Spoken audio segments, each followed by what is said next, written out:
There is a moment just before everything goes wrong when the wildebeest calf has no idea what is coming. It is standing inside a herd of 300 adults on the Serengeti plain, surrounded on all sides by the enormous bulk of its own kind, pressed in by legs and flanks and the constant low rumble of movement. It is, by any reasonable measure, one of the safest places a young wildebeest could possibly be. 300 animals, a wall of hooves and horns and collective muscle. And yet, in less than 2 minutes, that calf will be alone. If you want to see more moments like this, moments where the natural world strips everything back to its most fundamental truths, make sure you subscribe, because what we are about to watch is one of the most sophisticated and ruthless hunting sequences ever recorded on the African savanna. This is a story about 18 African wild dogs, and it is a story about intelligence.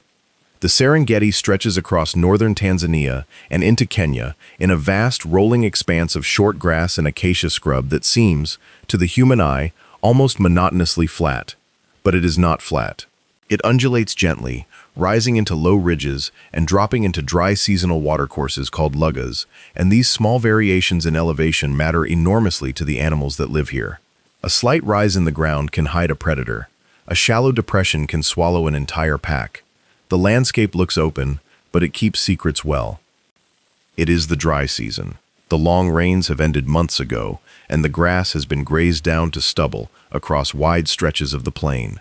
The wildebeest have been gathering, as they do every year, in their hundreds of thousands. The great circular migration that has been running for longer than any human has been watching. They move in loose columns and dense crowds, always seeking fresh grazing, always drinking from whatever water remains in the shrinking rivers and pans. And where the wildebeest are, the predators are never far behind. The 18 wild dogs have been moving since before dawn. African wild dogs, also called painted wolves for the extraordinary mosaic of brown and black and white that covers each individual animal in a pattern as unique as a fingerprint, are not large predators by the standards of the Serengeti. An adult dog weighs perhaps 25 to 30 kilograms, roughly the same as a medium-sized domestic dog. They stand just over half a meter at the shoulder. Compared to a lion, which might weigh 200 kilograms, or a spotted hyena at 60 to 80, a wild dog seems almost slight, delicate even. This impression is completely wrong. African wild dogs have the highest hunt success rate of any large predator in Africa, where lions succeed in roughly 1 in every 5 attempts, and cheetahs manage somewhere around half. Wild dogs succeed in more than 80% of their hunts. Some studies put it higher. The reason for this extraordinary success rate is not strength, and it is not speed, although wild dogs are fast, capable of sustaining speeds of 50 to 60 kilometers per hour for several kilometers. The reason is something harder to measure and more remarkable to watch. It is the way they think together. A pack of African wild dogs functions as a single coordinated intelligence. Individual dogs take on roles that shift and adapt in real time, responding to information passed between them through body language, vocalizations, and movements so subtle that human observers watching the same hunt have sometimes failed to notice the communication, even when they knew to look for it. There are lead runners and flankers and blockers. There are dogs whose job during a hunt is not to chase at all, but to hold position and wait. The pack does not simply pursue, it reasons. And this pack, these 18 dogs moving low across the short grass in the early morning light, has already been watching the wildebeest herd for some time. Let us be precise about what watching means for a wild dog, because it is not passive. A wild dog scans a herd the way a chess player scans a board. It is looking for structural weaknesses, for gaps between adults, for calves positioned near the edge rather than the center, for mothers whose attention has shifted, for animals that are slightly lame or slightly slow. The assessment is constant and it updates continuously. The dogs are calculating. This particular herd has been grazing on a low, flat stretch of ground between 2 gentle ridges. The 300 wildebeest are spread across perhaps 200 meters of frontage, dense enough in the center to make any approach from the middle suicidal from a hunting perspective. A wildebeest weighs around 250 kilograms. It has horns that curve outward and then sharply upward. A defending wildebeest will charge, stamp, and hook with those horns, and a direct hit on a dog that weighs 25 kilograms would be immediately fatal. Going into the center of 300 wildebeest is not hunting. It is something else entirely. But the pack is not planning to go into the center. The calf the dogs have identified is positioned roughly 40 meters from the eastern edge of the herd. It is perhaps 6 weeks old. At 6 weeks, a wildebeest calf can run fast enough to escape many threats, but it lacks the stamina of an adult, and it does not yet have the accumulated experience that teaches a prey animal which threats are real and which are not, or how to use the geometry of a herd as a defensive structure. It is fast enough to be a challenge, but it is young enough to make mistakes. The pack spreads out. This is the first moment that separates wild dog hunting from almost any other predator strategy on the savanna. There is no single line of pursuit, no single point of pressure. The pack dissolves into the landscape, individual dogs moving to positions that, from the herd's perspective, will appear to come from different directions simultaneously. Some dogs drop into the shallow lugga to the north. Some move around the western edge of the herd at a distance of perhaps 300 meters, far enough that the wildebeest at the periphery cannot quite resolve them as a specific threat. 2 dogs simply lie down in the short grass and become invisible. Inside the herd, nothing has changed yet. The wildebeest continue grazing. The calf moves a few meters, following its mother, and happens to drift slightly closer to the eastern edge. This may be coincidence. It may be that the dog's presence on the western side has caused a gentle, almost imperceptible pressure that has shifted the herd's alignment slightly, nudging the eastern edge outward. It is very difficult to say, but the calf is now perhaps 35 meters from the edge. 3 dogs break from cover on the western side. They do not sprint. Not yet. They move at a loping canter, enough to be visible, enough to register. And the herd reacts exactly as prey animals do when they detect a predator at moderate distance. They tighten. The animals on the western edge push inward, away from the visible threat, and the herd compresses. The calf, caught in this compression, is pushed east, 30 meters from the edge. The wildebeest on the western side are now bunched and stamping, some of the large bulls facing outward toward the 3 approaching dogs, with that stiff-legged threat posture that sometimes, with less experienced predators, is enough to stop a hunt cold. The 3 dogs slow. They do not press forward. They hold the tension without resolving it. They are not trying to catch anything on the western side. They are creating pressure, 25 meters from the edge. The 2 dogs that had been lying invisible in the grass to the east have not moved. They are waiting. The dogs in the lugga to the north have moved east along the watercourse, out of the herd's sightline, and have emerged onto flat ground 200 meters to the northeast. The herd does not know they are there. The calf has drifted to within 20 meters of the eastern edge. It is standing slightly apart from the nearest adult, a gap of perhaps 3 meters that opened when the compression on the western side pushed the animals nearest the calf slightly forward. 3 meters is nothing in a herd of 300, but it is enough. The 2 dogs in the grass to the east stand up and run. They are already close. They cover the distance to the herd in seconds, and the herd explodes. 300 wildebeest moving at once creates a sound and a visual impact that is almost difficult to describe. The ground shakes. Dust erupts. The noise is enormous, a combination of hooves and snorts and the deep bellowing alarm calls that wildebeest produce when they are genuinely terrified. The herd moves west, away from the 2 dogs, which is directly toward the 3 dogs on the western side, who are now also running. The herd splits. Not cleanly, not all at once, but the great mass of animals, suddenly compressed by threats from 2 sides, funnels and divides, and the calf, which is not large enough to hold its position in the surge, which is not heavy enough to be carried by the tide of bodies, is left in the gap between the 2 streams. It is outside the herd. The clock is running, and the clock reads approximately 40 seconds since the 2 dogs stood up in the grass. 1 minute and 20 seconds later, it is over. What happens in those final 40 seconds is one of the purest expressions of pack hunting strategy in the natural world. The calf runs north. This is the obvious direction, away from the visible dogs, away from the moving mass of the herd, toward the open ground beyond. But the open ground beyond is where the dogs from the lugga have positioned themselves. The calf turns east. 2 more dogs cut the angle. It turns south.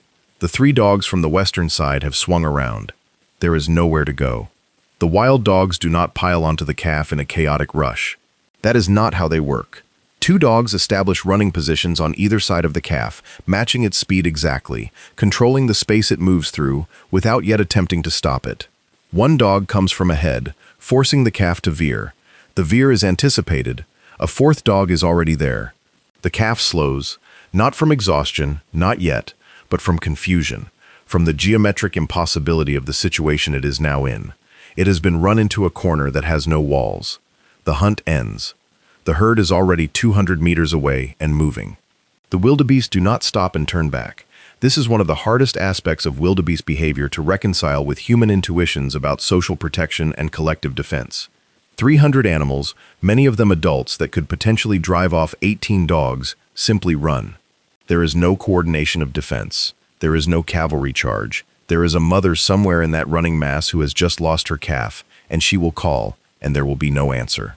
This is not cowardice, and it is not stupidity. It is the cold mathematics of survival.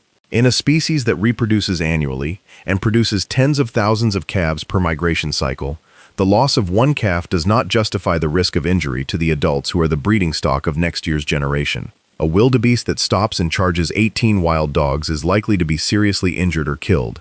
The herd does not organize a counterattack because the herd, as a collective organism, has not been selected over millions of years to do so. It has been selected to run. The dogs eat quickly. They always do. Wild dogs have many competitors on the Serengeti. Lions will take a kill from a pack with almost contemptuous ease. A clan of spotted hyenas, alerted by the commotion, can arrive within minutes and overwhelm the dogs through sheer weight of numbers and the almost supernatural crushing power of hyena jaws. So wild dogs eat fast, with an urgency that looks almost panic to a human observer, each animal consuming as much as it can in the shortest possible time. This is not greed. It is risk management. There is something else worth noting here. Wild dogs are extraordinarily egalitarian feeders. In many predator societies, hierarchy determines feeding order. Lions have a strict precedence at kills, with dominant males eating first and subordinates waiting. In a wild dog pack, the dynamic is almost reversed. Pups, which cannot yet hunt, are fed first. Adults that were not present at the kill are fed by regurgitation when the pack returns to the den. Injured or elderly dogs that can no longer hunt are sustained by the pack. This is not sentimentality. It is a social system that maintains the integrity of the hunting unit by ensuring that every member remains functional. A pack with hungry, weak members is a less effective pack. A less effective pack catches fewer prey. The generosity of wild dogs is, like everything else about them, brutally practical. The Serengeti plain that these 18 dogs call home is one of the most studied ecosystems in the world and also one of the most threatened. There are fewer than 7,000 African wild dogs left in the wild. 7,000. For context, there are an estimated 20,000 lions, themselves a species of conservation concern. Wild dogs have been persecuted historically as vermin, shot and poisoned by livestock farmers who blamed them for losses. And while some of those losses were real, the persecution was wildly disproportionate to the actual impact. A species that once ranged across almost all of sub-Saharan Africa has been pushed into scattered, fragmented populations, concentrated in a handful of protected areas. The fragmentation is almost as dangerous as the killing. African wild dogs need space. A pack's home range can cover 1,500 square kilometers or more, and the packs need to be able to move between ranges, to encounter other packs, to exchange individuals, to maintain the genetic diversity that keeps wild populations healthy. When reserves are isolated by farms and roads and human settlements, the dogs become genetically marooned. Inbreeding increases. Disease spreads without the natural resistance that diversity provides. Small populations wink out quietly, one by one. And disease is a real and constant threat. Wild dogs are highly susceptible to canine distemper and rabies. Both are transmitted from domestic dogs kept in the villages and settlements that border protected areas throughout the species range. A single disease event can tear through a pack in weeks, killing animals that have survived hundreds of hunts, animals that carry years of accumulated hunting knowledge in their behavior. The loss of experienced hunters from a pack can reduce its effectiveness catastrophically. Younger dogs who have not yet learned the full complexity of the pack's strategies suddenly find themselves in a world they are not equipped to navigate. And hunting, for a wild dog, is almost entirely learned. Pups begin learning to hunt from the first moment they are allowed out of the den, which typically happens at around 3 to 4 weeks of age. They watch adults. They play games that are, in reality, practice for cooperative pursuit. Games of chase and cut and encircle that happen right there in the cleared area around the den. They go on hunts before they are capable of contributing to them, running alongside the adults, building the cardiovascular capacity and the spatial awareness that will eventually make them useful members of the hunting unit. By the time they are a year old, they are beginning to understand their role within the pack's strategy. By 2 years, they are fully integrated hunters. This process cannot be compressed or accelerated. It takes time, and it requires the presence of experienced adult teachers.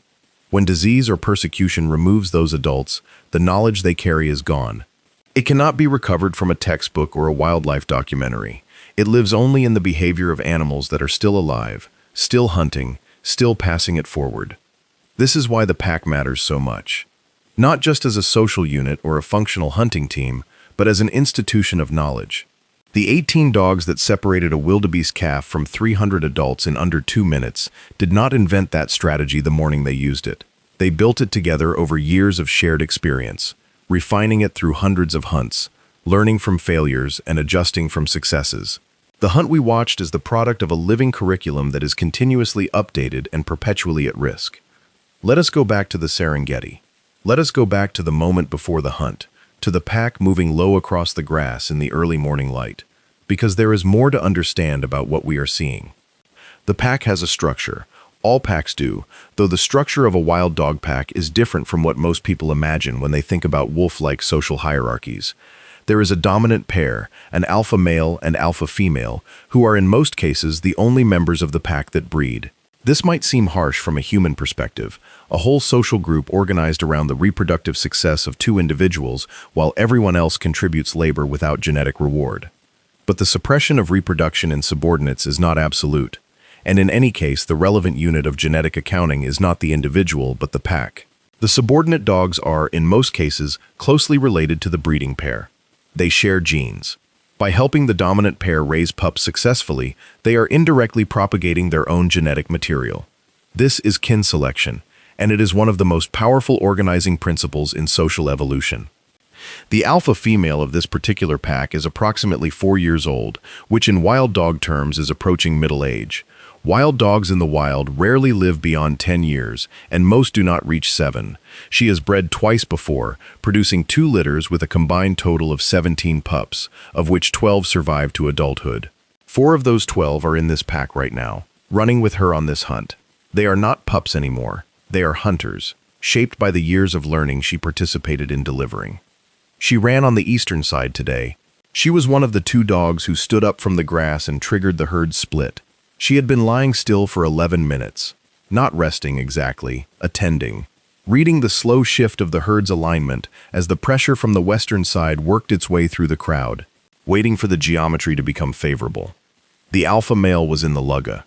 He is older than she is, 6 years old, the largest animal in the pack, and also, for reasons that are not entirely understood, the most cautious.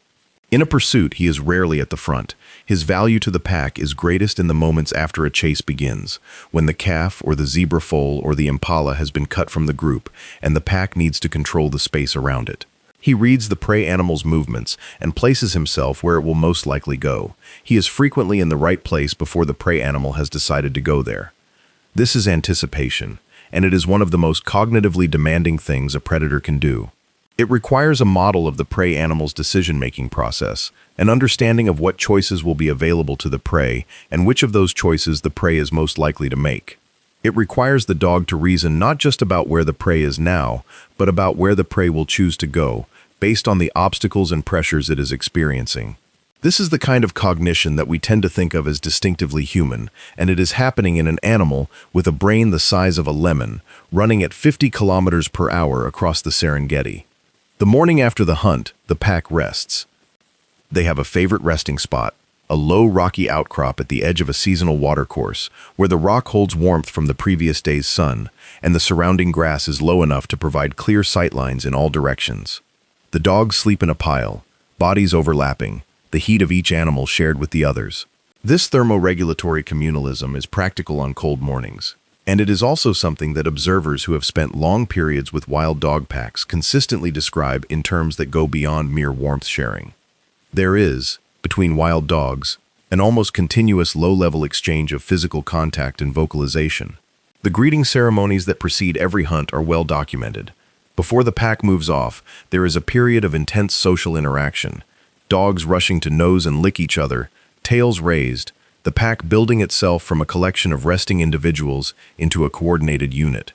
Some researchers believe these ceremonies serve a motivational function, a way of synchronizing the pack's readiness to hunt. Others have noted that packs with stronger social bonds, as measured by the intensity and frequency of these greeting exchanges, have higher hunt success rates. The bond is the strategy. There are 13 other African wild dog packs that have been monitored continuously in this part of the Serengeti over the past decade. Each pack has its own hunting style. Some specialize heavily in impala. Some prefer Thompson's gazelle. Some are generalists. One pack in the northern sector has developed an unusual strategy involving herding prey toward the escarpment edge, where the broken terrain limits the prey's escape routes. Another pack in the south has been observed making extended night hunts during full moon periods, exploiting visibility that other predators cannot match. These are not genetically determined specializations. They are learned behaviors, culturally transmitted within packs, and occasionally, when individual dogs transfer between packs as young adults sometimes do, carried into new social groups where they may or may not be adopted. This is cultural evolution, the transmission of adaptive information through learning rather than through genes, and it is rare enough in the animal kingdom that its presence in wild dogs is scientifically significant. The implications are important and somewhat sobering. If wild dog packs carry culturally transmitted knowledge, then the loss of a pack is not just the loss of a breeding unit or a set of genetic sequences, it is the loss of a library. The hunting strategies and prey preferences and territorial knowledge accumulated by that pack over years or decades simply stop existing. They cannot be reconstituted by breeding replacement animals in captivity and releasing them into the vacant territory. The animals can be replaced. The knowledge cannot. This is one of the reasons why conservation biologists who work with African wild dogs are so insistent about the importance of maintaining connected wild populations. Captive breeding programs have a role to play in maintaining genetic diversity and in providing animals for reintroduction into areas from which the species has been extirpated. But a reintroduced pack that has not learned within a functioning wild population will face enormous challenges. The success rate of reintroductions where animals have been sourced from captivity is significantly lower than the success rate of reintroductions using wild-caught animals. The difference is, largely, knowledge. The Serengeti's wild dog population has something that is increasingly rare. It has continuity. There are packs in this ecosystem that have maintained unbroken pack lineages for decades, old enough that the oldest living dogs were born into a world where their grandparents were hunting the same territories. The ancestral layers of that hunting knowledge extend back further than any individual dog's memory. They are embedded in the collective behavior of the pack itself. Now, let us think about the wildebeest. The Great Migration involves somewhere between 1.5 and 2 million wildebeest, along with hundreds of thousands of zebra and gazelle. It is the largest overland migration of mammals remaining on Earth. The route is roughly circular, covering perhaps 800 kilometers through the Serengeti in Tanzania and the Masai Mara in Kenya, following the rains and the fresh grass that the rains produce. The wildebeest do not navigate by memory in the way that, say, elephants do. They respond to gradients of rainfall and grass quality, moving toward the smell of rain even when it is falling far beyond the horizon. The migration is ancient. The specific route has shifted over millennia, as the climate has changed and as human activity has altered the landscape at the edges. But the basic dynamic, wildebeest following grass, following rain in a great circle through the ecosystem, is probably much older than the current configuration of the savanna itself. For a predator, the migration is abundance. The sheer number of prey animals means that during the peak months, when the herds are concentrated on the southern shortgrass plains or moving north through the corridor woodlands, prey is essentially unlimited. Lions can eat every day.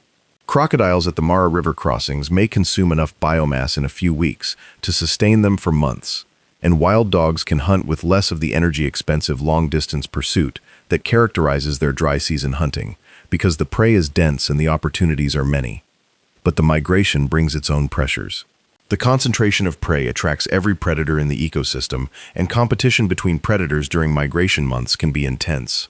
A pack of wild dogs that has successfully brought down an impala lamb may have to defend that kill against 15 hyenas, 2 lions, and a clan of jackals all arriving within minutes. The urgency of wild dog feeding behavior, that rapid, almost frantic consumption, is not incidental to their ecology. It is a direct adaptation to the competitive pressure of the African predator guild. There is a term used in ecology, the landscape of fear. It refers not to any specific physical place, but to the mental map that a prey animal carries of its environment, weighted by the perceived risk of predation at every point. A wildebeest, standing on flat open ground, 1 kilometer from the nearest tree cover, is in a low-risk location on its landscape of fear. A wildebeest that has been separated from its herd and is being run by wild dogs is at the maximum of that map. Its decision-making under those conditions is driven by terror, and terror is not a good basis for sophisticated spatial reasoning. The wild dogs understand this. Not intellectually, not consciously, but operationally. They create terror, exploit it, and resolve it rapidly. The split-second decisions the separated calf makes are, from the pack's perspective, predictable. Animals under extreme fear respond to immediate threats rather than long-range threats. They run away from what is closest rather than toward what is farthest. They repeat behavioral patterns that have worked in previous escapes, even when those patterns are now being anticipated and countered. The wild dog's positioning is designed to ensure that every choice the calf makes leads toward a dog.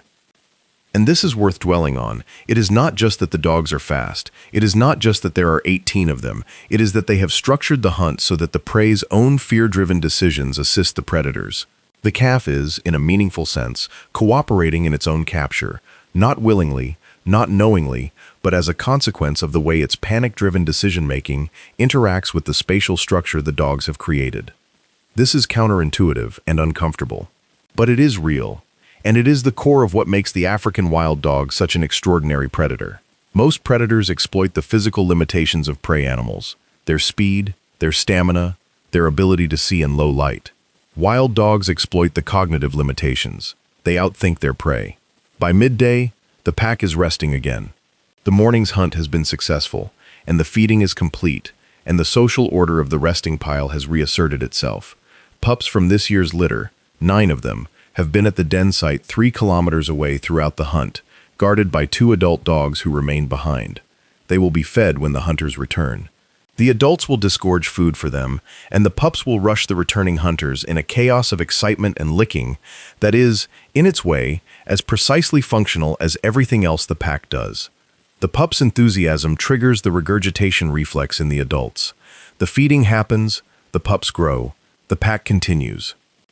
In 6 months, 4 of the 9 pups will be dead. This is not exceptional mortality. It is the Serengeti's normal attrition. Leopard predation, disease, the occasional flooding of the den, in an unexpected late rain, the confusion of an inexperienced pup that strays too far from the group and encounters a hyena. Wild dog pup mortality is high by design, in the sense that natural selection has calibrated the litter size to produce more pups than will survive, ensuring that at least some make it through. Litters of 8 to 20 pups are not uncommon, far larger than the litters of wolves or domestic dogs, because the system expects to lose most of them. The 5 that survive will begin active participation in hunts before the year is out. By this time next year, the pack will be 23 strong, and the memory of this morning's hunt, the geometry of the separation, the patience in the grass, the timing of the flush, will be part of the living curriculum that those 5 young dogs are learning. 18 kilometers to the west, in the broken terrain at the edge of the Serenera Valley, a lone male wild dog is moving through the late afternoon heat. He is 3 years old. He left his birth pack 4 months ago, as young males sometimes do, driven by some internal pressure that biologists are still working to understand. He is looking for a pack to join, which in practice means he is looking for a pack that will accept him, which means his approach will need to be tentative and carefully managed, because adult wild dogs can be aggressively territorial toward strangers. He stopped twice this afternoon when he detected scent marks. He read them the way a literate person reads a notice posted on a wall. The chemical information in a wild dog scent mark is dense with content, individual identity, pack membership, reproductive status, time since the mark was deposited. He lingered over the marks for nearly a minute each time, building a picture of the pack that left them. Eventually he moved on. This is not the pack for him, perhaps because the marks indicate too large a group already, perhaps because something in the chemical signature suggests a dominant male who is likely to respond badly to an approach. He will find a pack, or he will not, and he will die alone on the savannah, which is a real possibility. A lone wild dog is a compromised predator. The pack's hunting strategy depends on numbers and on coordination between known individuals. A single dog can catch small prey, a hare or a young impala if it is lucky, but the large prey items that provide the caloric density necessary for survival are essentially beyond a lone dog's reach. Solitude is not a viable long-term strategy for a species whose every adaptation is oriented toward collective action. He also carries a risk. Solitary dogs that cover large distances across unprotected land between reserves are the dogs most likely to come into contact with domestic dogs and the diseases they carry. He is, in the geography of his lonely transit, the most vulnerable individual in his species' fragile population. The sun is dropping toward the western horizon. The short grass plain is turning gold, then copper, then a deep amber that makes even the dust beautiful. Somewhere to the south, the main wildebeest herds are settling for the night, the vast collective restlessness of hundreds of thousands of large bodies gradually stilling as darkness comes, and the temperature drops, and the risk profile of the landscape shifts from the daytime predators to the nocturnal ones. The 18 dogs are stirring. They will hunt again before full dark, a shorter, opportunistic hunt, testing the edges of the nearest Thompson's gazelle group for weakness, probably not needing a full-scale coordinated assault after the morning's success, but running through the motions that keep the pack's collective instincts sharp and current. The pups at the den will watch from the perimeter, eyes wide, storing information they will need. There are places on this planet where it is still possible to watch what a landscape looked like before human beings rearranged everything that moved across it. The Serengeti is one of those places. Not untouched, not pristine in the way that word is sometimes used to imply an absence of human influence, because the Maasai have grazed their cattle here for centuries, and the boundaries of the parks and reserves are human constructions, and the wildlife corridors that still connect the fragments are maintained by political decisions made in offices far from the plains. But functional, still running the old programs, still producing moments like this morning, a pack of 18 dogs and a herd of 300 wildebeest, and the 2 minutes in which the world's most sophisticated cooperative predator demonstrated exactly why, against all the apparent odds of size and weight and individual strength, it succeeds. The wildebeest migration will continue through the wet season and into the dry and back again. The calves born this year will join the main herds. Most of them will survive. The predators of the Serengeti, for all their efficiency and all the fear they generate, take only what the system can give without collapsing. A lion pride or a wild dog pack kills frequently, but against the background of a migration numbering in the millions, the total predator offtake represents only a small fraction of the annual productivity of the prey population.